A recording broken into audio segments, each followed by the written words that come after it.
చాలదు చేయవలసినది కనుగలదు కల్పించుకొని కలహము పెంచెద అసుర వీరుల పరిశీలించెద రాక్షస బలము చేయవలసినది కనుగలదు కల్పించుకొని కలహము పెంచెద అసురుల వీరుల పరిశీలించెద రాక్షస బలము శక్తి గ్రహించెద సుగ్రీవాదులకు విన్నవించెద హనుమంతుడు యోచన చేయుచు తోరణ స్తంభము పైన నిల్చెను.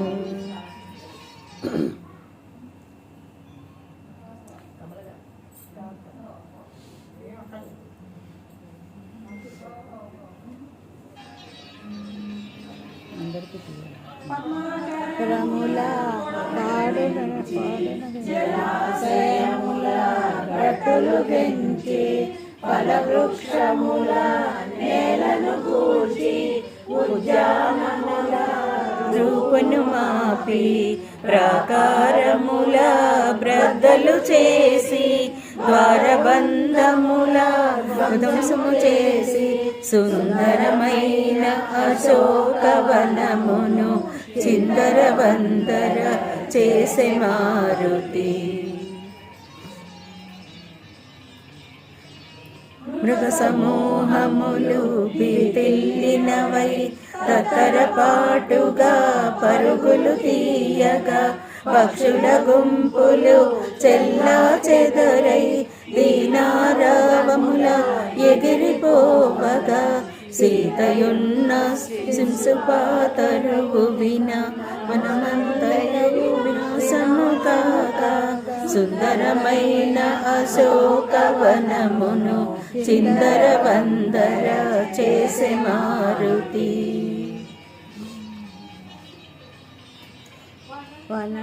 మనరేగిన ధ్వనులకు అదిరి లంకావాసులు నిద్రలేచిరి కావలియున్న రాక్షస వనితలు రావణు చేరి విన్నవించిరి దశకంఠుడు మహోగ్రుడై పల్కే వానరుని బట్టి దండింపుడని 80,000 కింకర వీరులు హనుమంతునిపై దాడి వెడలిరి.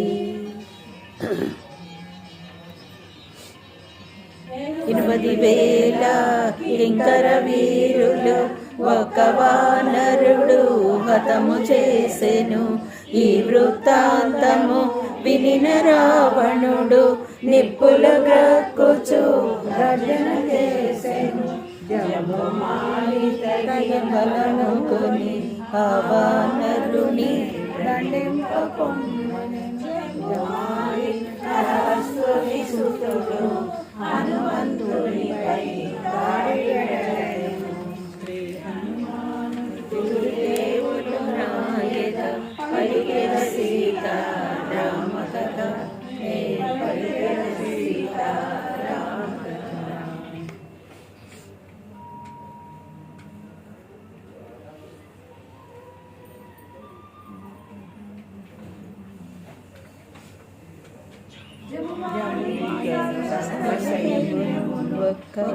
వానరుడు ఉత్కడించెను.